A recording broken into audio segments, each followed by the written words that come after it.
Chrisman here again from DRO Chrisman Metalworks. Well, I've been out here figuring out just what I need to do to mount this X-axis scale on my Birmingham YCL-1340 Metal Lathe. Let me show you some of the steps that I've gone through so far to figure out exactly where I want to drill the holes on the cross slide there. First thing I needed to do was to figure out the height for the mounting rail.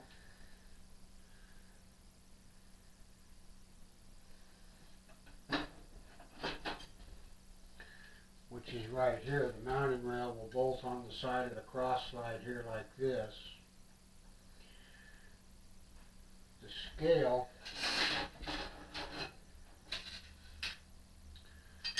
will fit on a mounting rail like this, and then the cover will go over the top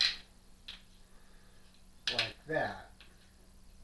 When I mount this on the side here,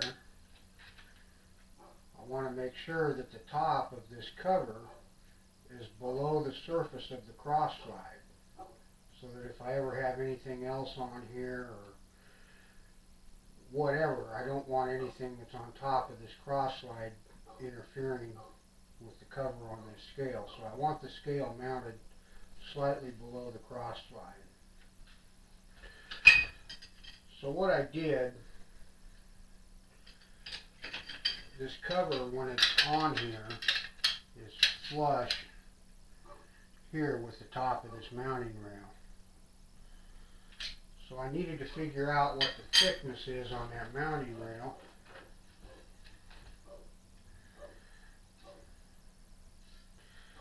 So I just measured it with my caliper right here. I don't know if you can see that, but it comes out at basically about 104 to 105 thousandths. So I need something thicker than that to set my height. So I have this small parallel which measures about 117 thousandths. So that'll give me plenty of room for that mounting rail and to allow for the thickness of the cover. So the way I did this, so I used this small V-block, which has got a little bit of weight to it to help me set this. Put the parallel on top of this mounting rail and just butt it up to the bottom of that V-block, which is flush with the top of the cross slide.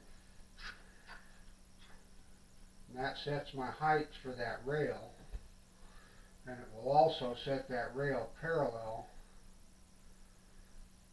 with the cross slide, which is what I need.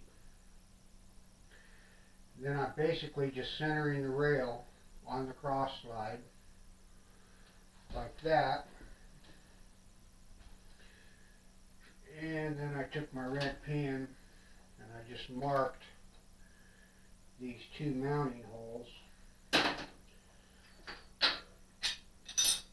on that rail on the side right here of the cross slide. Marked where those holes are, and then I went ahead and center punched them. Let me see if I can zoom in on this. I don't know if those center punch marks will show up or not.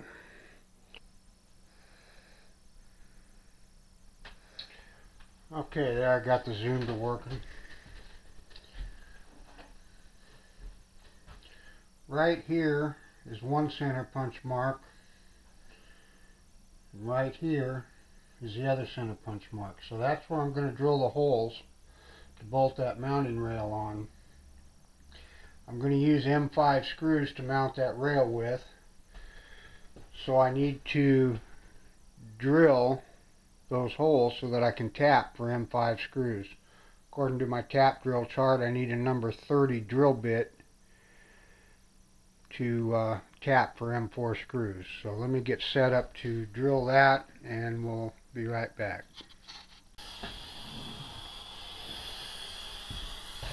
Okay, I'm back. I'm going to go ahead and drill these holes. I'm going to use my air drill, so this might be a little bit loud. And my air compressor might kick on. But let's see what we can do here.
Okay, I'm back here. Got that noisy air compressor shut off.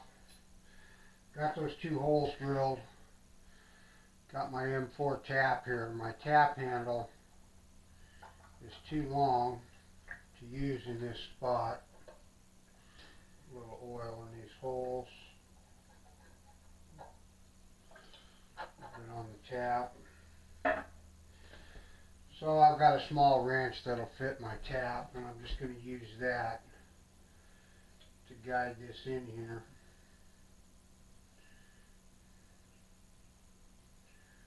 One thing I found out from mounting all these scales on the lathe and on the mill drill is this cast iron taps very, very easily. Put a little oil on there and run your tapping, and you don't even really have to worry about backing up the tap to break the chips, because that cast iron basically cuts into dust instead of chips. Really doesn't create a problem.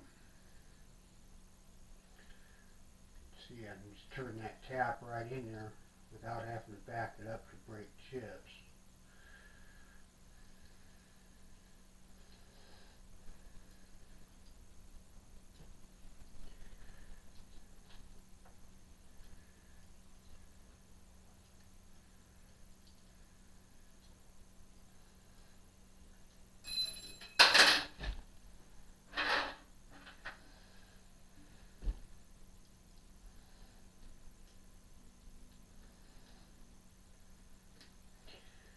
Might have to bring it back out once in a while just to clean the tap out, though, because it does fill up with all those little flying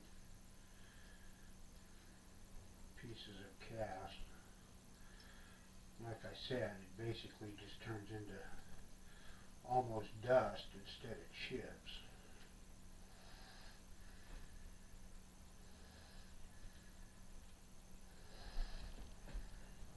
And then what I do is I just get my air hose.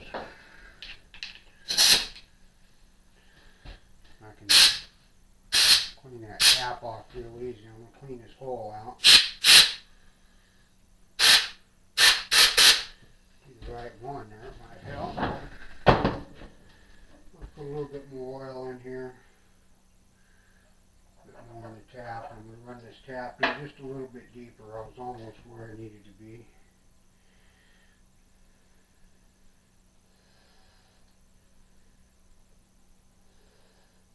Be real careful when you're working with these small taps, because they will break easy.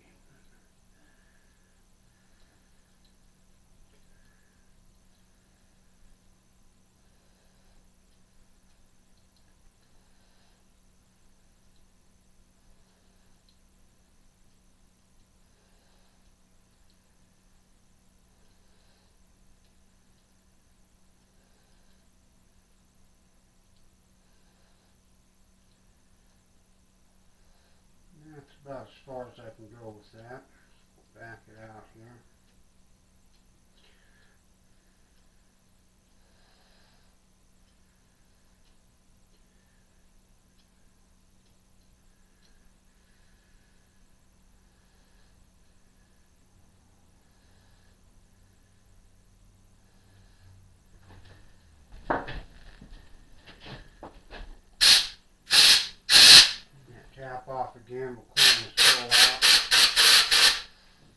out. And we'll tap the other hole.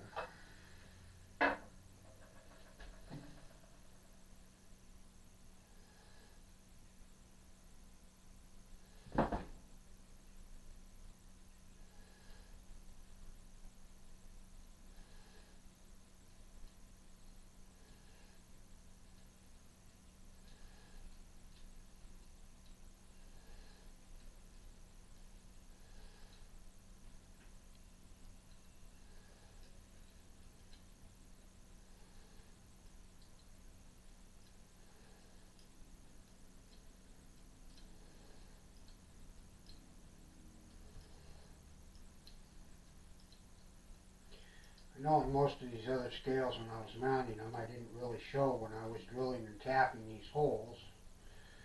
Mainly because of where they were at, it was hard to get the camera set up to where I could show you all of that. But this one here is a little easier. I thought maybe I could film it all. Just kind of representative of what I did on everything else. On both the lathe and on the mill drill.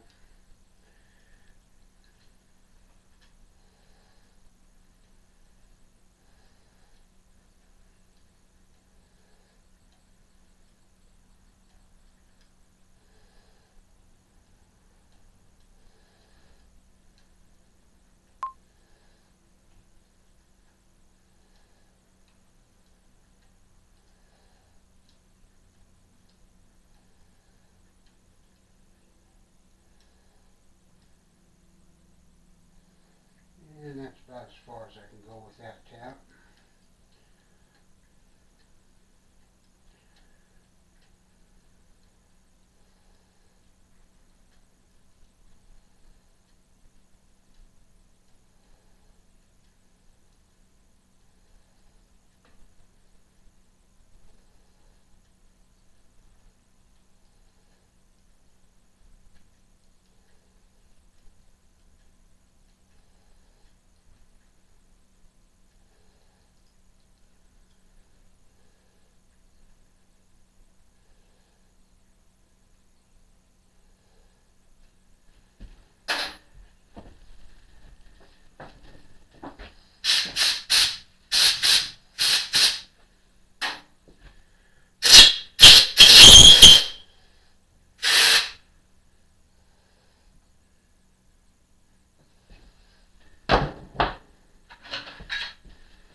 Surface wiped off clean there.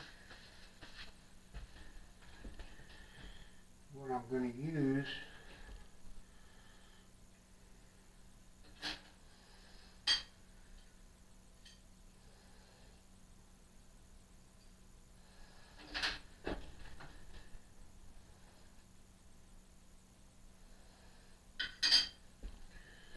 is these short M4 screws. Got a couple of washers here somewhere if I can find them.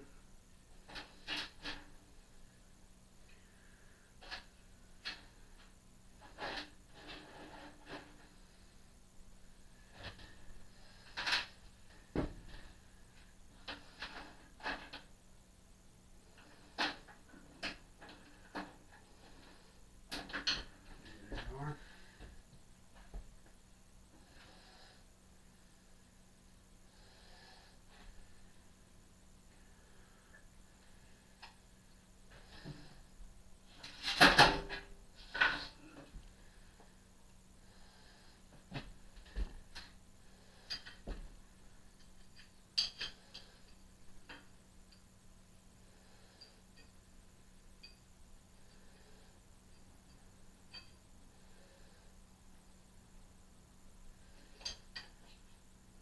That screw's a little long. It's interfering with something inside there.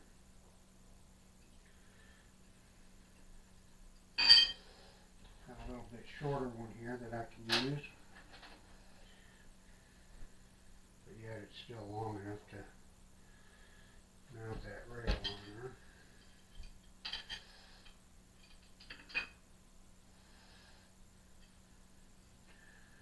The kit for this came with several different size or lengths of screws, both M4 and M5 screws. And I haven't really been looking at the directions as far as which screws to use where. I've just been using what works the best. Most of the time I've used M5 screws for mounting when I could. A couple of times I've had to use M4 screws for mounting. It's been working out just fine. I use what I've got and get everything put on there. Get these screws put in here loose, and then I'm going to use my parallel and that V-block again, and I'm going to set the height of this rail so that it's parallel to the top of that cross slide. And then I shouldn't have to make any adjustments on it. Screws are loose enough that that'll move around. Put the V-block on there. Parallel in here. I'm going to pull that rail right up to that so it's tight. Snug up these screws.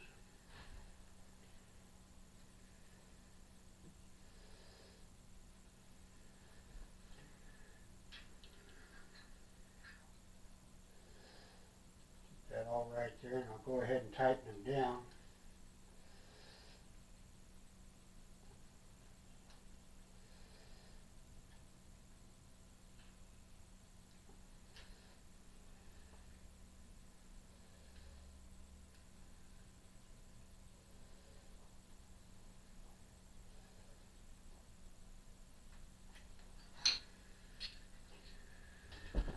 Okay, that way I know that that mounting rail is on there straight and parallel with the top of this cross slide, which is what I need it to be, is parallel to the top of that cross slide. But you know what? It moved a little bit.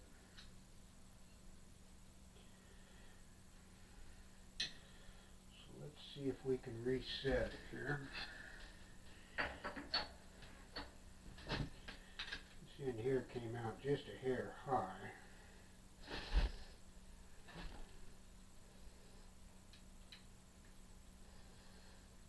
That's why it's always good to just double check before you finalize everything.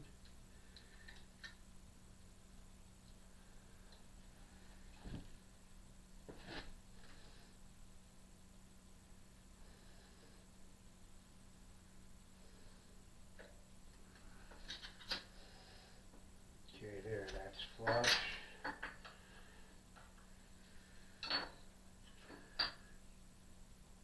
That area needs to come up just a hair now.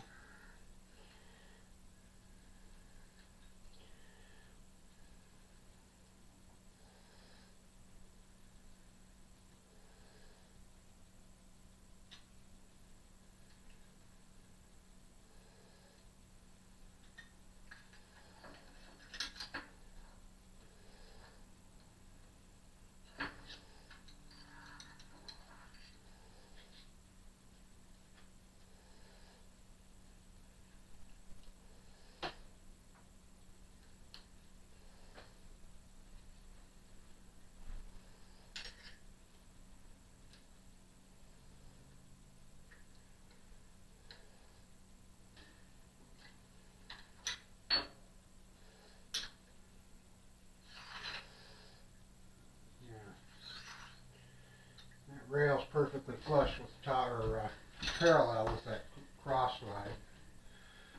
With that parallel on there, I can feel that it's flush across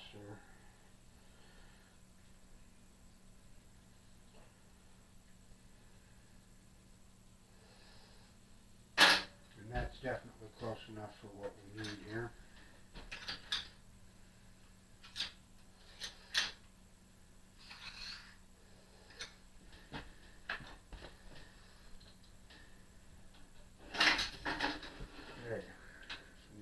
Scale will bolt on there like that.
stainless steel solid on there. And you can see when I put the cover on,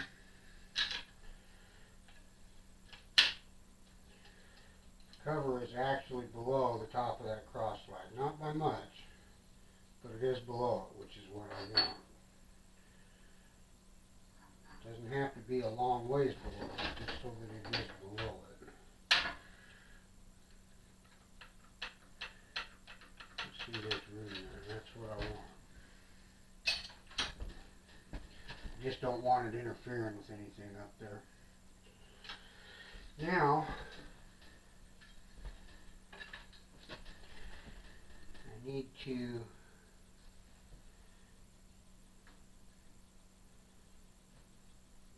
get the mounting bracket bolted on here for the reed head.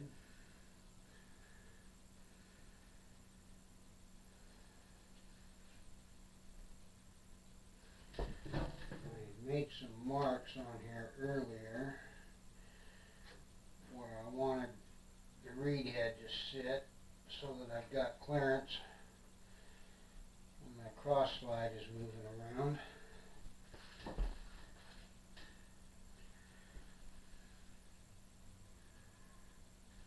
That's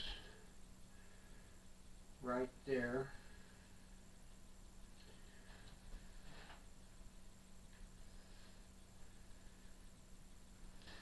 I'm going to go ahead and just drill right through that bracket, the slots on the bracket. Once again, I'm going to use M4 screws to mount that. This is going to get loud again.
Okay, ran into just a little bit of a problem there, but I think we're going to fix it.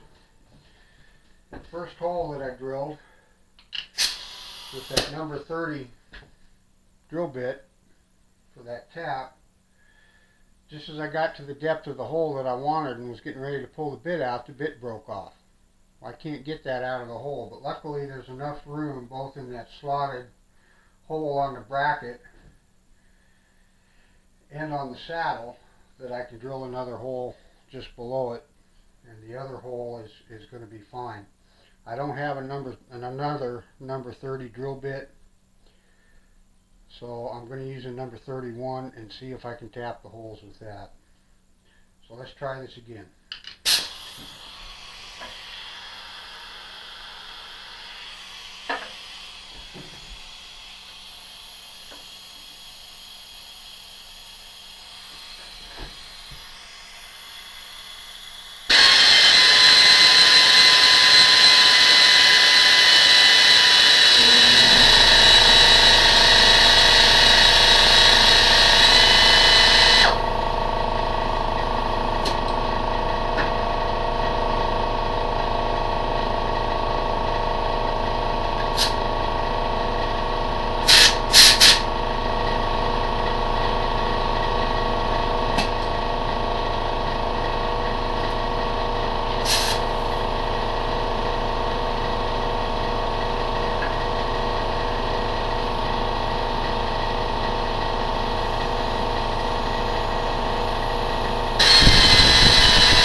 Okay, I managed to get those holes drilled. A little cutting oil on here.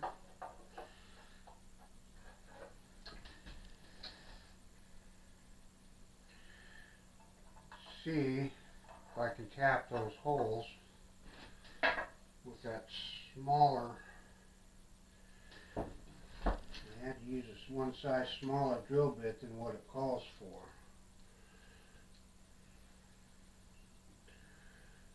We'll see here.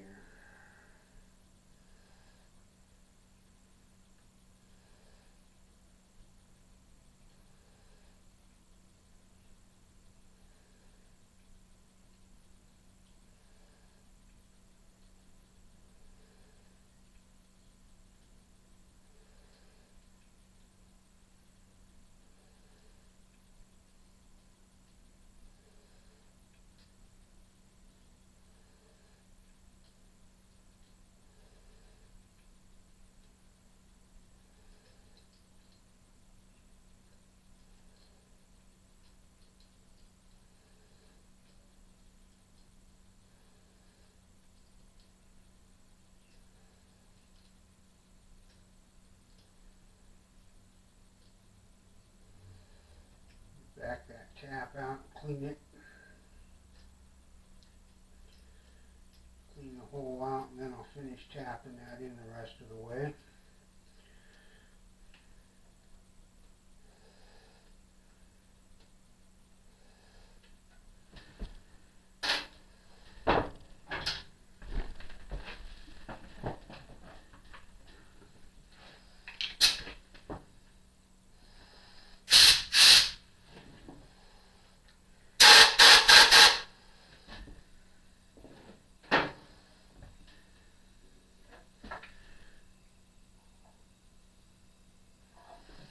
Seems to be working pretty good, even though I've got a one size smaller hole, number 31 hole instead of a number 30 like it calls for.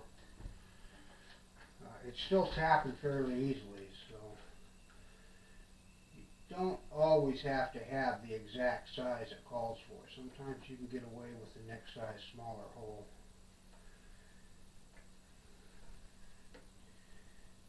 And still make it work.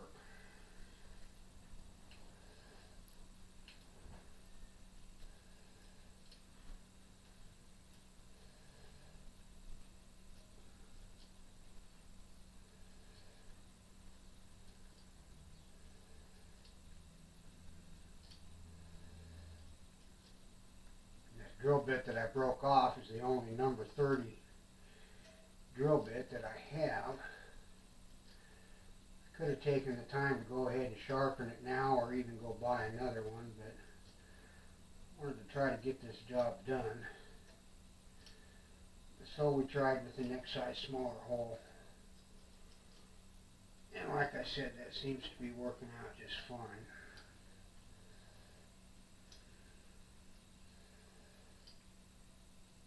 Got to be real careful not to break this tap off in that small hole.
got that hole tapped and it's all the way through.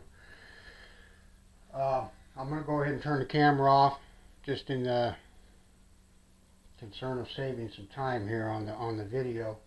I'm going to tap the other hole off camera, then I'll come back and show you the tapped holes and get that reed head mounted on there. Okay, I'm back here now. I got that other hole tapped and I got the bolts in. You can see those two bolts on that bottom bracket there, just below the reed head. If you notice, the bolt on the right hand side is lower. That's the one where I had to drill the second hole because I broke the drill bit off in the first hole. But luckily there was enough room there to drill another hole and still make it work.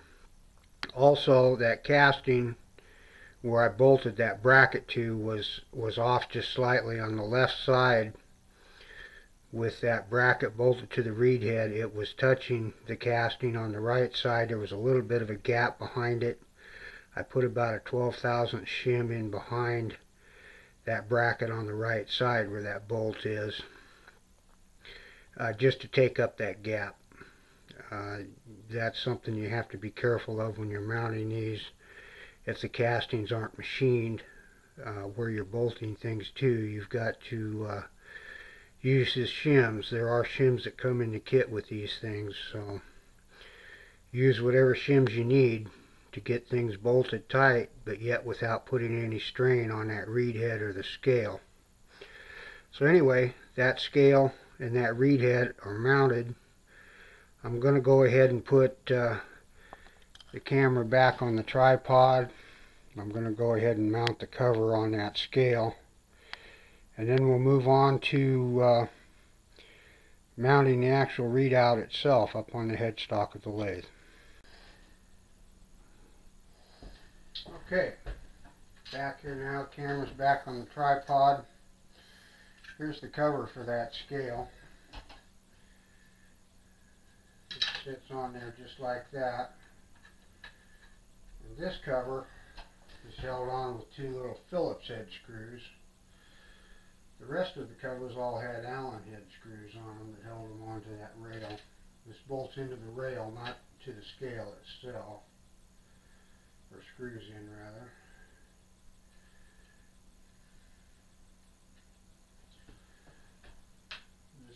Most of these covers were just held on with two screws, just one in each end. The only one that was different was that long scale on the back of the lathe here for that Z-axis.